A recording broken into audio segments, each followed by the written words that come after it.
ঋণ থেকে মুক্তি লাভের কোনো দোয়া আছে কি? হ্যাঁ, ঋণ থেকে মুক্তি লাভের দোয়া হাদিসে বর্ণিত হয়েছে। আলী রাদিয়াল্লাহু তাআলা আনহু থেকে বর্ণিত হাদিসে আমরা জানতে পারি যে নবী করিম সাল্লাল্লাহু আলাইহি সাল্লাম তাঁকে অর্থাৎ আলী রাদিয়াল্লাহু তাআলাকে শিক্ষা দিয়েছেন ঋণ থেকে মুক্তি লাভের একটি দোয়া। যে দোয়া আল্লাহ তাআলার কাছে সঠিকভাবে যথাযথভাবে যদি নিবেদন করা যায় তাহলে হাদিসের বর্ণনা অনুসারে পাহাড় পরিমাণ যদি ঋণও থাকে আল্লাহ তাআলা সে ঋণ তার জন্য পরিশোধ করা সহজ করে দিবেন এবং তার ঋণ পরিশোধের ব্যবস্থা আল্লাহ তাআলা করে দিবেন। দোয়াটি হলো আল্লাহুম্মা কফিনি বিহালালিকা আন হারামিক ওয়া আগনিনি বিফদলিকা আম্মান সিওয়াক। আবার বলছি, আল্লাহুম্মা কফিনি বিহালালিকা আন হারামিক ওয়া আগনিনি বিফদলিকা আম্মান সিওয়াক। যার অর্থ হলো, হে আল্লাহ, আপনার পক্ষ থেকে হালাল পেয়ে যেন আমার প্রয়োজন আমি পূরণ করতে পারি, হারাম এর প্রয়োজন যেন আমার না হয়, হারাম থেকে আপনি আমাকে অমুখাপেক্ষী করে দিন, হালাল আমার জন্য যথেষ্ট করে দিন, আর আপনি ছাড়া অন্য কারোর প্রতি আমাকে মুখাপেক্ষী করবেন না। এখানে ঋণ পরিশোধের আকাঙ্ক্ষা আল্লাহর কাছে নিবেদন করাটা নিহিত আছে।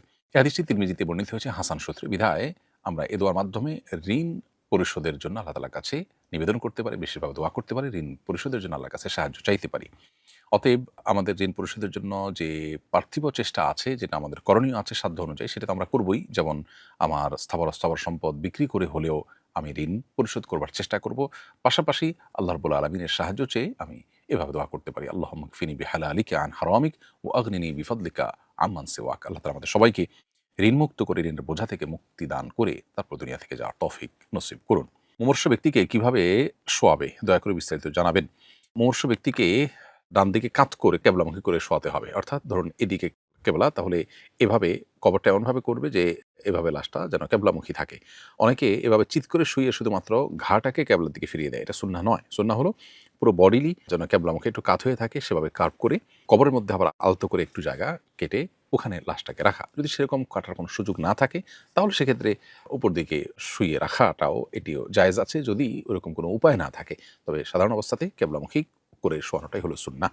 মুসাফির যদি মুকিমের পেছনে জোহরের নামাজ আদায় করেন তাহলে কত রাকাত পড়বেন? উত্তর হলো, মুসাফির ব্যক্তি যদি স্থানীয় ইমামের পেছনে নামাজ পড়েন তাহলে সেক্ষেত্রে পূর্ণ নামাজ পড়বেন। যেহেতু ইমাম পূর্ণ নামাজ পড়বেন, ইমামের আনুগত্য করতে গিয়ে তিনিও পূর্ণ নামাজ পড়বেন। আর এর বিপরীতে যদি এমন হয় যে ইমাম মুসাফির হন আর পেছনে নামাজ পড়া ব্যক্তি স্থানীয় হন, তাহলে ইমামের সাথে ২ রাকাতের পর ইমাম সালাম ফিরিয়ে ফেলবেন, তখন তিনি দাঁড়িয়ে আরও ২ রাকাত প্লাস করবেন, অর্থাৎ তিনি পূর্ণ নামাজ পড়বেন। যেহেতু তিনি ইমামের আনুগত্য করার পরও তার পূর্ণ নামাজ পড়তে কোনো অসুবিধা নেই, অর্থাৎ সালাম ফেরানোর পরে বাকি নামাজ তিনি পড়তে পারছেন, বিধায় তার জন্য পূর্ণ নামাজ আদায় করাটাই হলো আবশ্যক। রমজানে অসুস্থ থাকার কারণে রোজা রাখতে পারিনি, এখন ধারাবাহিকভাবে রাখছি। আজ রাতে কাজা রোজার নিয়ত করিনি, সাহরির জন্য জাগ্রতও হতে পারিনি, দিনের বেলা নিয়ত করেছি, রোজা আদায় হবে কিনা? প্রিয় দর্শক, কাজা রোজার নিয়ত সুবহে সাদিকের আগে করতে হবে। অর্থাৎ দিনের বেলা নিয়ত করলে কাজা রোজা আদায় হবে না, তবে নফল রোজার নিয়ত দিনের বেলায় করা যায়। অতএব দ্বিপ্রহরের আগ পর্যন্ত, জোহরের ওয়াক্ত হওয়ার আগ পর্যন্ত সময়ের মধ্যে যদি নিয়ত করেন আপনি, তাহলে সেক্ষেত্রে নফল রোজা হতে পারে। নবী করিম সাল্লাল্লাহু আলাইহি ওয়াসাল্লামের জীবনে এমনটি একবার ঘটেছিল যে দিনের বেশ খানিকটা সময় চলে যাওয়ার পর, প্রথম অংশ মূলত এটি চলে যাওয়ার পর নবী সাল্লাল্লাহু আলাইহি ওয়াসাল্লাম নিয়ত করেছেন যে তিনি যেহেতু কিছু খাননি তাহলে তিনি রোজাদার। এটি নফল রোজার ক্ষেত্রে।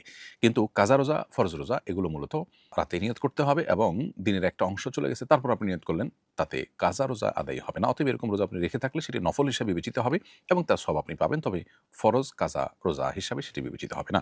রেওয়াজি বিভিন্ন সামাজিক ও সাংস্কৃতিক উৎসব পালনের এই হুকুম জানতে চাই। সামাজিক ও সাংস্কৃতিক উৎসবগুলো মৌলিকভাবে মুবাহ এবং জায়েজ যদি সেখানে শরিয়া বিরোধী কোনো কিছু যুক্ত না হয়। শরিয়া বিরোধী যদি কোনো অনুষঙ্গ যুক্ত হয় তাহলে সেটা নাজায়েজ হবে এবং সেটা থেকে বিরত থাকতে হবে। এমনকি ঈদের আয়োজনেও যদি সেরকম কোনো হারাম জিনিস যুক্ত হয় তাহলে সেক্ষেত্রে সেটিও বর্জন করতে হবে, কারণ শরিয়া মেনটেন করাটা হলো একজন ইমানদারের জন্য সবচেয়ে বড় প্রায়োরিটির বিষয়। স্ত্রী মারা গেলে অনাদায়ী মহরের কতটুকু স্বামী পাবেন?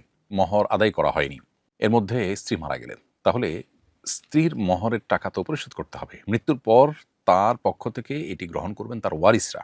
এখন প্রশ্ন হলো, স্বামী নিজেও তো ওয়ারিস, তারা তো একটা হিস্সা আছে, তাহলে সেক্ষেত্রে কতটুকু তিনি মহরের থেকে তার ওয়ারিস হিসাবে, হিস্সা হিসাবে পাবেন? এর উত্তর হলো যে স্ত্রী মারা যাওয়ার পর তার মহরের টাকাটা যেটা পরিশোধ করা হবে সেটা স্ত্রীর অন্যান্য রেখে যাওয়া যে সম্পদ আছে সে সমস্ত সম্পদের মধ্যে গণ্য হয়ে পরিত্যক্ত সম্পদে পরিণত হবে এবং এটি ওয়ারিসদের মধ্যে শরিয়ার যে অনুপাত আছে, কোরআনে বর্ণিত যে অনুপাত আছে সে হারে বণ্টিত হবে। এখানে স্বামী হিসেবে স্ত্রীর সম্পদে যতটুকু ভাগ পাবেন সেটা হলো, যদি স্ত্রীর কোনো সন্তান রেখে না যান, স্ত্রীর যদি কোনো সন্তান জীবিত না থাকে তাহলে স্বামী অর্ধেক সম্পদ পাবেন। অতএব মহরের টাকা এবং আরও কিছু থাকলে সবগুলো থেকে ঋণ পরিশোধের পর যতটুকু টিকবে ততটুকু এর অর্ধেক সম্পদ স্বামী পাবেন, যদি স্ত্রী কোনো সন্তান রেখে না যান। যদি স্ত্রী সন্তান রেখে যান তাহলে সেক্ষেত্রে 1/4 বা 4 ভাগের 1 ভাগ পাবেন হলো স্বামী। অতএব মহর এবং অন্যান্য সম্পদ সব মিলিয়ে 1/4 পাবেন হলো স্বামী, যেটা তার মিরাস হিসাবে তিনি পাবেন, এবং সেটা হলো যদি স্ত্রীর কোনো সন্তান থাকে তখন।